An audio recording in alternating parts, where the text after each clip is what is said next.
नमस्कार साथियों, मैं doctor Arpita Chaudhary, associate professor psychology. आज बात करूंगी टाइप्स ऑफ नॉर्म्स की, जिसमें हम एज और ग्रेड नॉर्म्स की बात करेंगे। मेरे पिछले वीडियो में मैंने आपको बताया था कि नॉर्म्स क्या होते हैं और नॉर्म्स कैसे बनाए जाते हैं। आज हम बात करेंगे भिन्न टाइप्स, प्रकार, जो मानक के प्रकार होते हैं और उसमें आयु के और ग्रेड के, वर्ग के। ठीक है, तो उसकी हम बात करेंगे। So let's begin. सबसे पहले हम बात करेंगे एज नॉर्म्स की। आयु मानक। Age norms average performance of a representative sample of certain age. क्योंकि हम आयु की बात कर रहे हैं तो कुछ आयु के लोगों का एवरेज परफॉर्मेंस, उसकी बात हम करेंगे।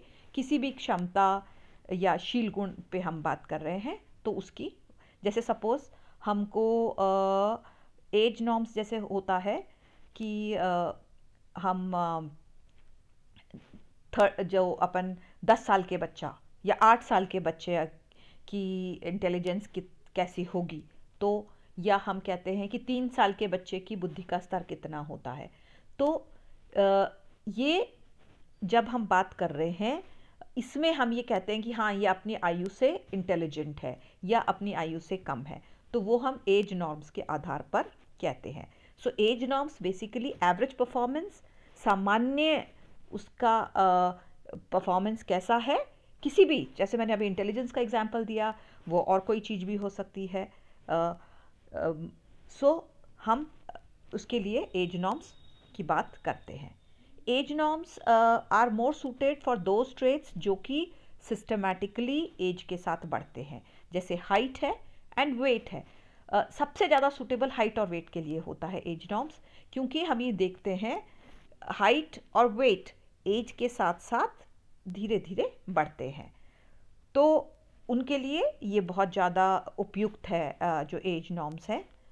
अब प्रॉब्लम ये आती है एज नॉर्म्स के अंदर कि एक स्टैंडर्ड यूनिट नहीं होती है। देखिए, हम आपने देखा होगा जब हम बच्चे को, कई बार बच्चों को डॉक्टर के लेके जाते हैं, और या हम भी कई बार देखते ही कह देते हैं कि हाँ भैया बच्चा कमज़ोर है।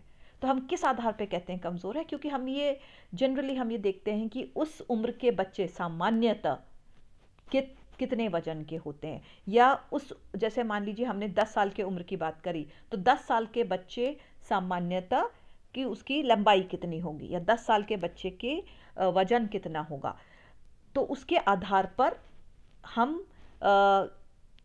उसको जज करते हैं कि भाई इसका वजन कम है या उसकी लंबाई कम है या सामान्य से ज़्यादा है। सो इसीलिए मैंने आपसे बोला कि एज नॉर्म्स सबसे ज़्यादा हाइट और वेट के लिए सूटेबल है, वजन के लिए और लंबाई के लिए।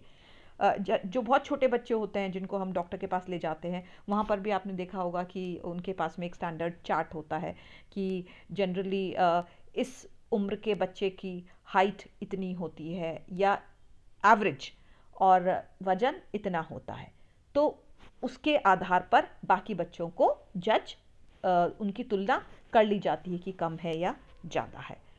हाँ, तो इसका जैसे मैंने कहा कि सूटेबल, तो इसका फ़ायदा ये है कि उन चीज़ों के लिए सूटेबल है जो एज के साथ सिस्टमेटिकली बढ़ती हैं, जैसे हाइट एंड वेट। अब इसका ड्रॉबैक या इसकी कमी क्या है एज नॉर्म्स की? इसकी कमी ये है कि इसमें एक स्टैंडर्ड यूनिफॉर्म यूनिट नहीं होती है through out the period of growth. जो हमारे विकास का पूरा पीरियड होता है उसके अंदर एक स्टैंडर्ड यूनिट नहीं है। मैं आपको एक बहुत छोटा सा एग्जांपल देती हूँ। जैसे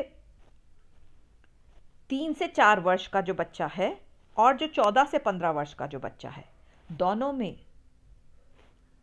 ना तो हाइट का बराबर, मतलब उसी प्रोपोर्शन में नहीं बढ़ती है, और ना ही वेट भी उसी प्रोपोर्शन में बढ़ता है। हम एक उम्र के लिए स्टैंडर्ड वेट और हाइट निकाल सकते हैं। आपने 10 साल के लिए निकाल लिया, आपने 8 साल के लिए निकाल लिया, आपने अलग अलग आयु के लिए निकाल ली। बट जैसा मैंने कहा, 3 से 4 वर्ष, 8 से 9 वर्ष और 14 से 15 वर्ष, तीनों ही जो अपन ने पीरियड लिए, हम ये देखेंगे जो 3 to 4 जो अर्ली ईयर्स होते हैं, उनमें बच्चे का हाइट और वेट बहुत तेज़ी से बढ़ता है। बहुत छोटे बच्चे होते हैं तो वो तो आप ये देखेंगे कि कई बार एक महीने में जो बहुत छोटा बच्चा है उसका हर महीने 1-1 किलो वजन बढ़ता है, ठीक है। और हाइट भी हम देखते हैं कि एक पर्टिकुलर एक जब फेज़ आता है तो बच्चे की हाइट एकदम से बहुत तेज़ी से बढ़ती है। सो इसमें एक स्टैंडर्ड यूनिट नहीं है कि भाई हम ये कहें कि हाँ 1 साल में इतना वजन और इतनी हाइट बढ़ेगी। हम ये देखते हैं कि जनरली 16-17 साल के बाद में हाइट बहुत ज़्यादा हाइट में चेंजेस नहीं आते हैं। एंड सिस्टम इसी तरह से हम ये देखते हैं कि वज़न भी एक निश्चित एज के बाद में वज़न बहुत तेज़ी से नहीं बढ़ता, एक बिल्कुल एक स्टैंडर्ड एक फिक्स हो जाता है और उसके बाद में उसमें बहुत परिवर्तन नहीं आते। और and same is the case of जो इंटेलिजेंस है, इंटेलिजेंस भी हम ये देखते हैं कि जो जो मैंने अभी जो पीरियड की बात करी, तीनों जो एग्जांपल्स दिए, वहीं पे इंटेलिजेंस में भी जो 3 से 4 वर्ष में है बहुत तेज़ी से इंटेलिजेंस की ग्रोथ होती है।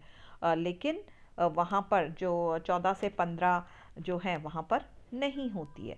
सो एक स्टैंडर्ड एंड यूनिफॉर्म यूनिट इसमें नहीं है।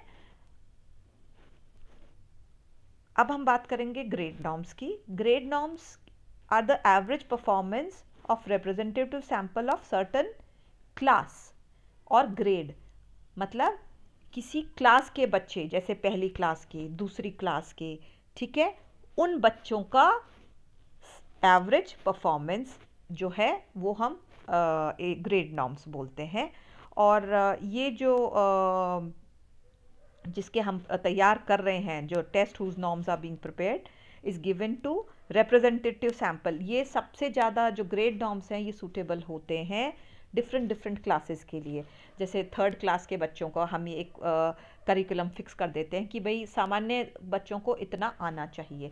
और जनरली जब हमारा कोई बच्चा नए स्कूल में जाता है, मान लीजिए 4th क्लास में जाता है, तो उसको 3rd क्लास का एग्ज़ाम पास करना होता है। So those are grade norms, ठीक है। और तो वो उसके हम उस ग्रेड नॉर्म्स के आधार पे बनाते हैं कि उस उम्र के उस क्लास के बच्चे जो हैं वो एवरेज कैसा परफॉर्म करेंगे, तो एवरेज के आधार पे वो नॉर्म्स बना दिए जाते हैं। और अगर बच्चा जिसको, जैसे मैंने कहा, अगर जैसे हम ट्रांसफ़र, कई बार बच्चे का स्कूल ट्रांसफ़र कराना चाहते हैं, उसका चेंज कराना चाहते हैं, तो उसको वो उस का जो एग्ज़ाम देना पड़ता है तो वो इसी के आधार पर फिक्स होता है। तो ये ग्रेड नॉर्म्स होते हैं। आई होप आपको समझ में आ गया होगा। अब ग्रेड नॉर्म्स की मेरिट्स और डीमेरिट्स क्या हैं? ग्रेड नॉर्म्स देखिए वैसे तो सिंपल होते हैं, जैसे मैंने बोला age norms are also very simple, grade norms are also very simple. और जैसे एज नॉर्म्स आपके हाइट और वेट में बहुत सूटेबल हैं, grade norms achievement test, particularly educational, जैसे मैंने आपसे अभी ही कहा था कि जो क्लासेस की जो एजुकेशनल टेस्ट होता है भिन्न भिन्न क्लासेस का, पहली का, दूसरी का, तीसरी का, तो एजुकेशनल जो उसके टेस्ट्स होते हैं उसके लिए ग्रेड नॉर्म्स बिल्कुल सूटेबल होते हैं। या जो डिफरेंट अचीवमेंट टेस्ट्स होते हैं वहाँ पर भी ग्रेड नॉर्म्स सूटेबल होते हैं, ठीक है। अब प्रॉब्लम इसमें ये आती है कि जो एक बच्चा है, सेम स्टूडेंट, वो डिफरेंट सब्जेक्ट्स के अंदर कंपेरेबल नहीं होता। फॉर एग्ज़ाम्पल, जैसे कोई बच्चा सोशल स्टडीज़ में अच्छा नहीं करता, ठीक है, या सोशल स्टडीज़ में अच्छा करता है, मैथ्स में अच्छा नहीं करता, कोई मैथ्स में बहुत अच्छा करता है, वो सोशल स्टडीज़ में अच्छा नहीं करता, तो हम यहाँ पर सेम ही बच्चे के ग्रेड नॉर्म्स कंपेरेबल नहीं है। हम ये नहीं कह, तो कई बार ये परेशानी आ जाती है कि कई बच्चे जो जैसे कई इंग्लिश में, मैथ्स में और सोशल स्टडीज़ में बहुत अच्छे हैं, इंग्लिश में वो इक्वल जो उस ग्रेड के ऊपर नहीं आ पाते हैं। सो ये मतलब आप तुलना जब करते हो तो वहाँ पर सेम, जैसे मैंने कहा, सेम व्यक्तियों के डिफरेंट सब्जेक्ट्स में ग्रेड्स कंपेरेबल नहीं हैं, तो ये प्रॉब्लम इसमें आती है। और एक इसमें ये मान लिया जाता है ग्रेड नॉर्म्स के अंदर कि सारे बच्चे जो हैं उनके एक जैसे अनुभव हैं, ठीक है, दे हैव सिमिलर एक्सपीरियंसेस। तो ये देखिए जनरली जो छोटी क्लासेस होते हैं 5th 6th 7th 8th तक तो सही है उनके लिए, लेकिन जो हायर क्लासेस हो जाते हैं 8th के बाद में, तो उनके लिए सही नहीं है, क्योंकि हर बच्चे के अनुभव भिन्न होते हैं और हो सकता है कि बच्चा बहुत इंटेलिजेंट हो, लेकिन वो जो हमने ग्रेड नॉर्म फिक्स कर रखे हैं, जैसे मैंने कहा ना कि क्योंकि वहाँ तुलना हम डिफरेंट डिफरेंट सब्जेक्ट्स में नहीं कर सकते हैं, तो वहाँ पर ये प्रॉब्लम ग्रेड नॉर्म्स में आती है. So this was all about age norms and grade norms. ये जो दो टाइप्स मैंने आपको बता दी, इसकी और जो टाइप्स हैं जो अब मैं नेक्स्ट वीडियो में बात करूँगी. So thank you so much for watching.